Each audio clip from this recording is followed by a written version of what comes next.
안녕하세요. 30대 초반의 여자입니다. 어디서부터 시작해야 될지 몰라서 간략하게 제 소개를 먼저 드릴게요. 저는 현재 대학병원에서 간호사로 근무하고 있는 여자입니다. 대학 졸업과 동시에 취업을 해서 지금껏 일을 하고 있어서 경력이 나름 채워진 간호사입니다. 대형 병원이라서 3교대는 당연히 해야 하고요. 다들 아시다시피 3교대 하는 직업을 밥벌이로 하며 살아가기란 정말 쉽지가 않습니다. 정상적으로 했던 걸 못 보고 사는 게 오래되면 몸이 피곤하고 피로해지고 또 실제로 병이 쌓일 대로 쌓여가요. 스스로가 얼마나 자기 몸을 챙기고 관리를 하느냐에 따라 천차만별적으로 다른 사람이 되곤 하죠. 주변에는 결혼을 하지 않은 친구들이 많습니다. 일하는 것부터가 버티기 힘들다면서 일을 오래 해서 돈을 벌지 아니면 진작에 일은 결혼 후에 그만둘 생각을 하면서 다니던지 둘 중에 하나였던 것 같아요. 물론 그 중에 일에 대한 사명감을 가지고 결혼과 일 모두를 잡고 열심히 사는 분들도 정말 많았고요. 저는 지금까지도 잘 모르겠어요. 제가 어느 쪽에 속하는 간호사인지. 처음에는 친정이 어려워서 취업이 곧바로 보장이 되는 간호학과를 선택했는데 공부를 하고 일을 배우면 배울수록 저의 손길을 거쳐 도움을 받고 고마워하는 환자분들의 모습에 보람도 느꼈습니다. 진짜로 나이팅게일이 된 것만 같아 이 일에 사명감을 느꼈죠. 비록 상대하기 너무 지치고 힘든 환자분들도 많이 봐왔고 그로 인해 병실 밖에서 눈물 훔칠 때도 정말 많았지만 결국 내가 선택한 길이었고 간호사로서 감내해야 할 몫이라고 생각했어요. 그렇게 스스로 마인드 컨트롤을 하고 나면 막 죽을 만큼 힘들지도 않았고 그래서 또래 동기들보다는 비교적 대형 병원에서 오래 살아남아 일하고 있는 것 같습니다. 늘 웃지 않은 날이 없도록 노력했어요. 저도 사람인지라 남들 앞에서 저 힘든 거 표현하고 싶고 다 포기하고 싶을 만큼 괴로운 적도 많았지만 아파서 병원에 누워있는 사람들 앞에서 제가 할 짓이 못 되기도 했고 불안한 환자들 옆에서 어떻게든 그 긴장을 풀어드릴 수만 있다면 전 나름 제 일을 최선을 다하며 사는 사람이지 않을까 싶었거든요. 근무하며 늘 이런 점이 보람을 느끼면서도 동시에 힘든 점이었는데 어느 순간 저의 하나뿐이 커다란 장점이 되어 있더군요. 동료들 사이에서는 제가 나름 무슨 바이러스라며 참 평판이 좋았어요. 전 별로 한 게 없는데 그저 웃는 제 모습에 다들 힘을 얻고 일하는데 즐겁다고 하니 그게 또 그렇게 듣기 좋더라고요. 좋은 동료를 만나서 사회생활만큼은 참 어렵지 않았는데 저한테 칭찬까지 해주니 어찌나 기분이 째지던지. 그중에는 저 같은 간호사분들도 계셨지만 물리치료사도 있었고 의사도 있었어요. 그리고 저희 남편은 바로 저와 함께 자주 부딪히며 일을 했던 동료 중 한 명. 그 병원의 의사였습니다. 남편은 동료들 따라 옆에서 제가 그냥 다 좋았대요. 다들 힘들다고 죽는 소리 해댈 때 전 늘 그래도 힘내요 하면서 응원의 말을 던지고 자기 일하러 요유히 사라지곤 했었대요. 저도 몰랐던 일하는 저의 모습들을 남편은 하나하나 다 기억을 해주고 있었어요. 기억을 하고는 혼자서 되새겨보기도 하고 좋은 사람 같다며 제가 더 알고 싶어지기도 했대요. 그러다 결국 나이트 근무를 하고 퇴근하는 길에 절 붙잡고 고백을 했어요. 쉽게 생각하고 고백하는 거 아니라며 오랫동안 생각하다 어렵게 꺼내보는 고백이라면서 그렇게 수줍게 자기 사랑을 고백하는 남편의 모습에 저도 순수한 마음을 느꼈고 둘은 한동안 같은 병원에서 비밀 연애를 하다가 2년 정도 후 결혼을 하게 되었어요. 비밀 연애를 한 이유는 아주 단순했어요. 저는 오랫동안 병원에서 일을 하고 싶었고 또 돈도 벌어야 했고 또 사내에서 의사를 만나는 간호사라는 소리를 듣고 싶지 않았거든요.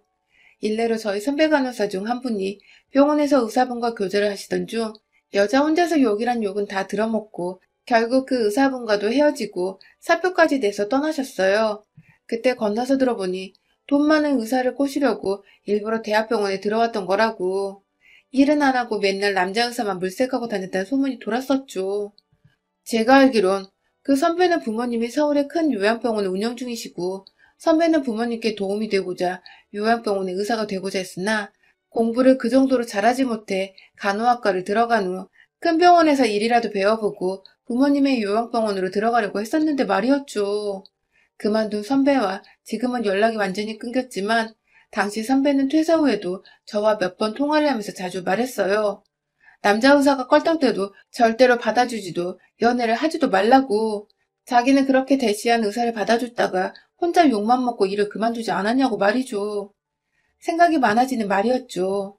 모든 의사가 그런 것도 아니고 또 모든 간호사가 그런 것도 아닌데 도대체 사람들은 왜 자기들만의 편견과 선입견을 만들어서 소문이라는 거 흘리고 다니는지.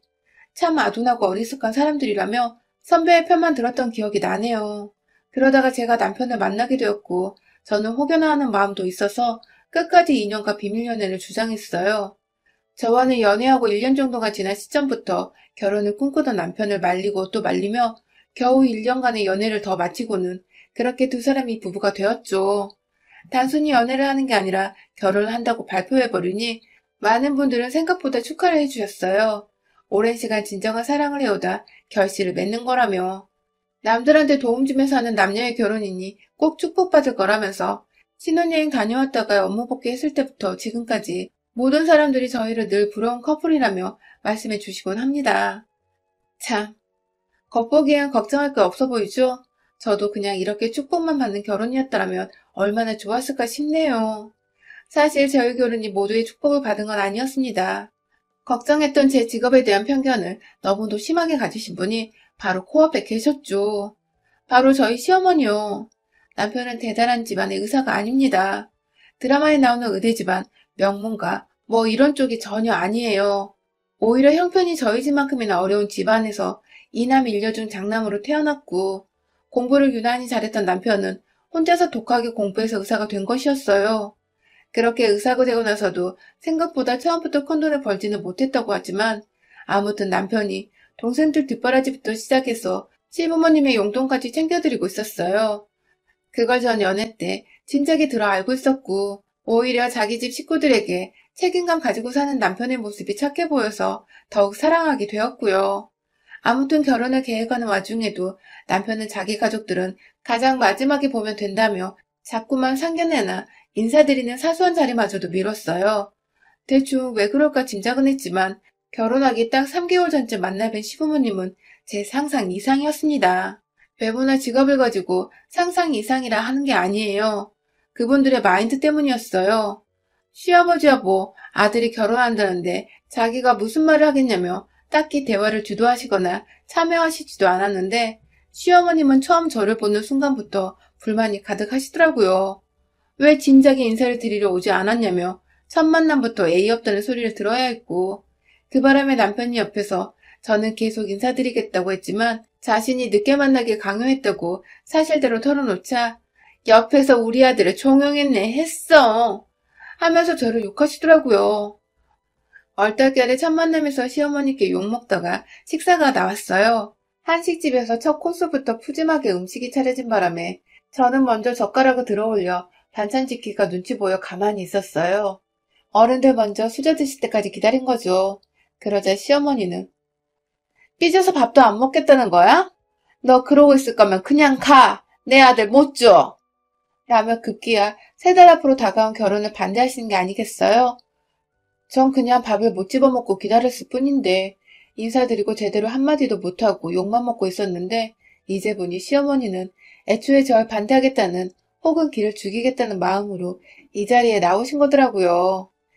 남편이 왜 시부모님을 먼저 만나 뵙지 못하게 했는지 그제야 안 후 남편에게도 화를 막 냈어요. 시댁이 무서워 결혼이 겁날 지경이라고 말이죠. 그러자 남편은 엄마 성격이 나도 상대하기 힘들어.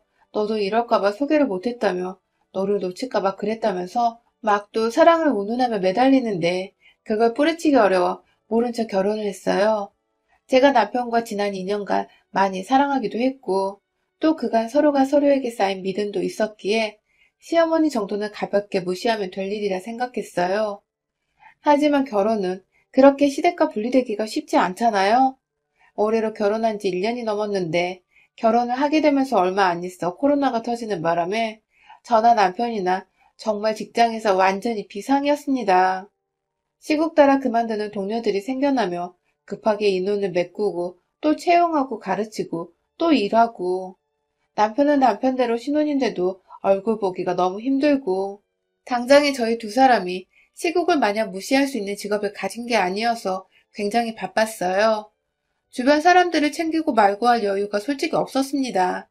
그러는 와중에도 이미 시어머니 성격을 천만함에 알아버린 탓에 전 웬만하면 시어머니와 트러블을 만들지 말아야겠다는 생각으로 쿠팡이나 네이버 쇼핑에서 고기며 제철 음식이며 여러 선물들을 보내고 안부 인사를 드리면서 제 딴에는 정성을 쏟고 감정을 표현했어요.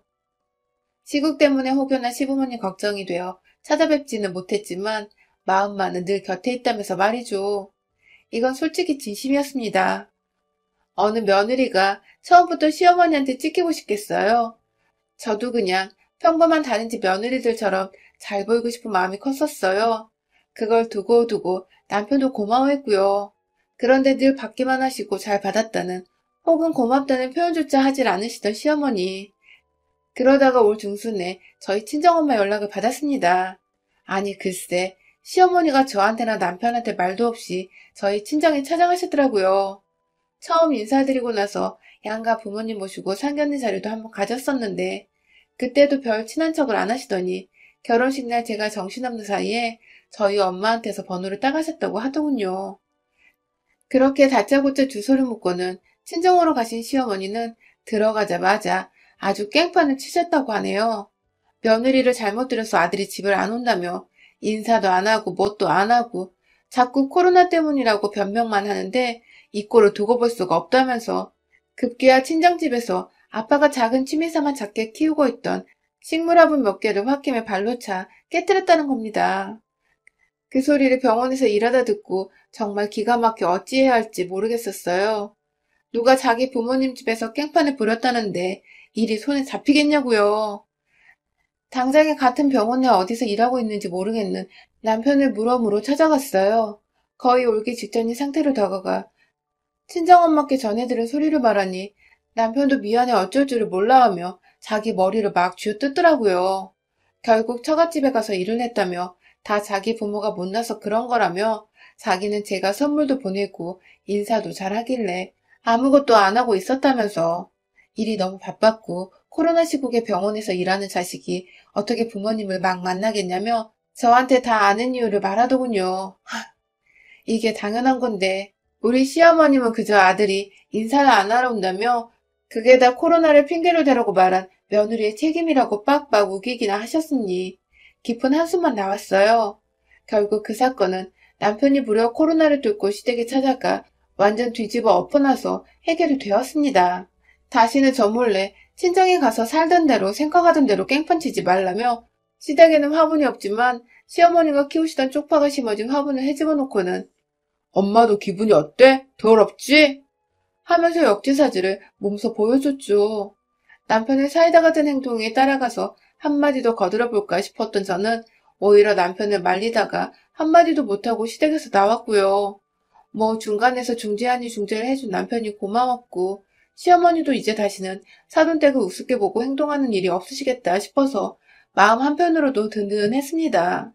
그렇게 또 한동안은 시부모님과 왕래가 없었어요.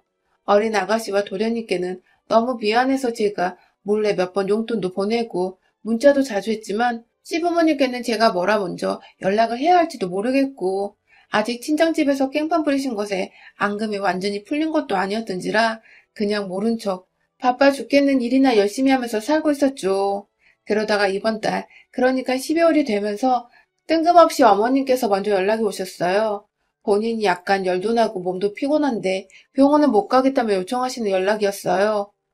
저도 간호사인지라 아프다고 하는 어르신 말씀에 무시도 못하겠고 아플 때 찾는 사람이 저라는 건 그래도 주변에 의지할 사람이 저밖에 없으시다는 뜻인 것 같아 걱정되고 안쓰러운 마음에 불이 나게 시댁에 달려갔죠. 솔직히 코로나면 어쩌나 싶어서 먼저 전화로 근처 보건소부터 찾아가라고 가는 게 어려우시면 방역 콜변이나 뭐든 보내드리겠다며 말씀을 드렸지만 시어머니는 전혀 말을 듣지 않고 자신은 집에만 있을 거라 우기셨어요. 나머지 식구들은 걱정이 돼서 저도 남편한테 일단 시댁에 간다는 말을 하고서 퇴근하자마자 간 거였죠. 혹시 몰라 병원에서 하던 대로 마스크 쓰고 장갑까지 꼈어요.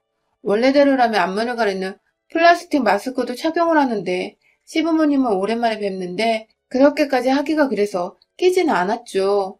그렇게 시댁에 들어가니 제 모습을 본 시어머니는 너 죽는다 진짜. 내가 전염병자야? 마스크랑 장갑을 왜 끼고 와? 하면서 소리를 지르셨어요. 아니, 다른 것도 아니고 병원에서 일하고 있는 아들 부부가 바이러스 전파자일 수도 있고, 또 아프다는 시어머니가 바이러스 전파자일 수도 있는데, 서로가 조심해야 하는 상황에서 병원에 모셔가고자 온 저한테 마스크랑 장갑 좀 꼈다고 죽는다는 경고는 하고 계시다니. 문제는 시어머니가 여기서 그치지 않고 헐레벌떡 다가와 저의 마스크를 벗겨 던지신 겁니다. 순간 마스크 끈이 제 귀를 잡아당겨 아프다고 눈물이 찔끔 나왔어요. 장갑 빼시던 어머님의 손톱 때문에 제 손이 시뻘겋게 올라왔어요. 정말 아픈 사람이 맞나 싶을 만큼 힘이 넘치시던 시어머니는 급기야 제 얼굴을 보고 말하는 이 순간만을 기다리셨는지 밥도 못 차릴 만큼 아프니 밥부터 해달라 하시더군요. 약을 정말로 어디서 구해오긴 하셨는데 식후약이라면서 시어머님이 시키시니 저는 또 바보같이 밥을 했어요. 거의 처음으로 시어머니께 결혼 후 해드리는 밥 같아서 긴장도 많이 되었고 냉장고에 있던 것들을 꺼내서 오바해서 막 차려냈어요. 다 차린 후 시어머니까지 나오셔서 밥을 드셨는데 시어머니께서는 제가 같이 앉아 밥 먹기 원치 않으시더라고요. 그러면서 하신다는 말씀이 어디 간병인이 옆에 와 같이 먹으려 해? 라면서 물이나 뜨뜻한 것으로 가져오려더군요. 집에 정수기도 없는데 그래서 빨리 커피포트에 물을 담았습니다. 보글보글 끓어오르는 소리가 점점 선명해질수록 시부모님과 저의 거리는 점점 멀어지는 듯 했어요. 세 사람 사이에 적막감이 감돌고 있는 와중에 시어머님이 정적을 깼어요. 온 김에 저한테 빨래를 하고 가라더군요. 화장실 안 바구니 안에 든 옷이 한가득 있으니 그걸 베란다에 있는 세탁기에 돌리라는 그 말 하나 하시고는 밥 다 드셨다며 부엌에 그릇만 올려둔 채 좀 쉬자고 TV 앞으로 가 앉으시는 어머님. 딱 보니 싱크대 안에 있는 그릇들도 제가 닦고 식탁도 정리하고 빨래하고 나서 말리면 밖에 있는 것까지 한 두어 시간 정도는 꼼짝없이 이 집에서 일을 해야 하겠더라고요. 일단 시키는 대로 급하니까 시간 걸리는 빨래부터 했고 그 사이 설거지도 하고 막 뭐가 정말 정신이 없었어요. 남편과 둘이 사는 신혼집에서의 일과 비교를 해보면 네 식구 사는 시댁 일은 정말 너무하다 싶을 만큼 많더군요. 더 문제는 혼자 아둥바둥 일을 하고 있는데 시어머니와 시아버지는 거실에 앉아 TV를 보며 막 재밌다고 웃고 계시고 급기야 그렇게 TV를 보는 와중에도 저한테 뜨거운 물을 갖다 달라고 막 시키셨어요. 뜨거운 물을 갖다 달라 해놓고는 뜨뜻한 걸 마실 거라며 찬물 좀 섞어달라고 하고 그러다 또 열기가 올라온다며 보일러를 꺼라 틀어라 아주 그냥 제 꼴을 보니 종년이 따로 없더라고요. 그러면서 말끝에는 꼭 간호사라 그런지 이것저것 시키는 걸 다 해주네. 시중을 역시 잘 들어주네. 하면서 제가 간호사에서 시중 드는 것의 전문가란 걸 농담이라 하시니 기분도 좋지 않았습니다. 아프다고 하셔서 병원 모셔가겠다고 일 끝나고 지친 몸 이끌고 불이 났게 시댁에 온 건데 아주 그냥 호랑이 굴에 들어온 토끼가 호랑이 똥을 치우고 있는 꼴이라니. 그것만이 끝이 아니었어요. 이왕 집 청소도 하고 자기 시중을 드는 거 청소기도 밀고 말끔히 집 소독이나 좀 해주라며 간호사니까 청소하는 것도 잘할 거 아니냐고 그러시더라고요. 제가 간호사면 간호사지 청소부는 아니잖아요? 그런데 무슨 논리인지 간호사니까 환자 옆에서 시중 들고 청소하고 종처럼 해야 환자가 기분이 좋아지고 금방 쾌유를 한다며 급기야 제게 종년이 되길 부탁하셨어요. 그리고는 곧 너네 친정에서도 내가 너를 종부리듯 할 거 다 알고서 그날 일을 너한테 꼰지른 거지? 라고 하시더군요. 네, 그러니까 시어머니는 지금 지난날 본인이 저희 집에 무작정 찾아가 화분 깨고 깽판친 것에 대해 저한테 말한 저희 친정 부모님께 뒤끝이 있어서 그때 얘기를 꺼내면 저한테 종부리듯 대하셨던 것이고 급기야 정말로 코로나 시국에 병원에서 일을 하느라 진이란 진이 다 빠져버린 며느리한테 밥 차리라 하고 빨래하게 하고 청소기까지 돌리게 하며 온갖 시중이란 시중은 다 들게 하셨습니다. 그리고 꼰질났다고 표현을 하시는 거 보니 이제 보니 저희 부모님한테는 저한테 그 난동을 피우고도 그날 일을 말하지 말라는 식으로 겁박까지 했었나 보더군요. 설마 했는데 이게 다 일부러 그러신 거라니. 아프신 거 핑계 삼아 그냥 며느리한테 단순히 대접받고 싶으신 거라고 여기려고 했는데 정말 빡쳐서 시댁에 더 못 있겠더라고요. 저요? 청소기 다 밀고서 거실 한켠에 임시적으로 세워뒀는데 진짜 그간 병원 일에 스트레스 쌓였던 것까지 다 풀어야겠다는 마음으로 일단 마스크와 장갑을 도로 썼습니다. 간호사라 가방에 마스크면 장갑 10분 정도는 늘 가지고 다니거든요. 그 청소기를 제 가슴 위까지 들어 올렸다가 바닥으로 아주 세게 내리쳤습니다. 얼마나 튼튼한지 청소기는 그리 크게 금이 가진 않았지만 제가 원하던 건 이게 아니었죠. 청소기 안을 열어서는 그 안에 든 먼지 봉투 있잖아요. 지금 다시 생각해도 짜릿한데 그걸 정말 시부모님 면전에다 대고서는 탈탈탈 털었습니다. 청소하라고 며느리 종부리다가 결국 청소는커녕 청소기 안에 있던 더러운 집안 먼지를 얼굴로 맞은 우리 시부모님. 비명도 못 지르는 게 먼지가 거실 공기 중에도 막 무리지어 손바닥만 하게 떠있고 하니까 다들 놀래서 베란다로 뛰쳐나가시더라고요. 그리고는 특별히 시어머님을 향해서 원하시는 뜨뜻 미지근한 물을 만들어서는 얼굴을 향해 물통 채로 부어버렸어요. 실컷 처마시고 정신 차리세요. 라고 웃으며 며느리가 던지는 물벼락에 된통 맞은 시어머니는 꼴이 아주 추운 베란다에서 뜨뜻한 물에 정신없이 벌벌 떠는 모습이 생존만도 못하셨습니다. 간호사는 종불이라고 있는 게 아니라고 아픈 사람 간호하라고 있는 게 간호사라는 말을 분명히 전하고서 엉망진창 먼지투성이 시댁을 빠져나왔어요. 그날 후 시댁은 누가 청소를 했는지 모르겠지만 저희 아가씨가 저한테 연락이 왔어요. 대충 얘기를 들었는데 자기 엄마가 무슨 짓을 했는지 감이 온다며 미안하다고 어머님을 대신해 저한테 사과를 하더라고요. 어린 자녀들 앞에서 얼마나 자식들까지도 눈살이 찌푸려질 만큼 제 유혹을 하셨으면 아가씨가 나서서 사과를 하나 싶어 좀 웃었습니다. 아무튼 이 사실을 들은 남편은 또 시댁에 찾아가 지난번처럼 깽판을 치며 마누라 편을 들려고 했고 저는 극구 말려서 진정시켰네요. 이미 그런 깽판은 저도 한번 제대로 치고 왔으니까요. 많은 거 안 바라고 그냥 우리 시어머니가 제발 며느리를 사람으로 인간으로서 좀 살갑게 대해주셨으면 합니다. 평생 이렇게 며느리랑 원수처럼 지내려고 작정을 한 건지 뭔지 한 번 더 저한테 혹은 저희 부모님께 깽판치려 하거든 그땐 남편까지 대동해서 둘이서 제대로 시부모님 혼을 쏙 빼놓고야 말겠어요. 여러분의 생각은 댓글로 남겨주세요. 오늘도 시청해주셔서 정말 감사합니다.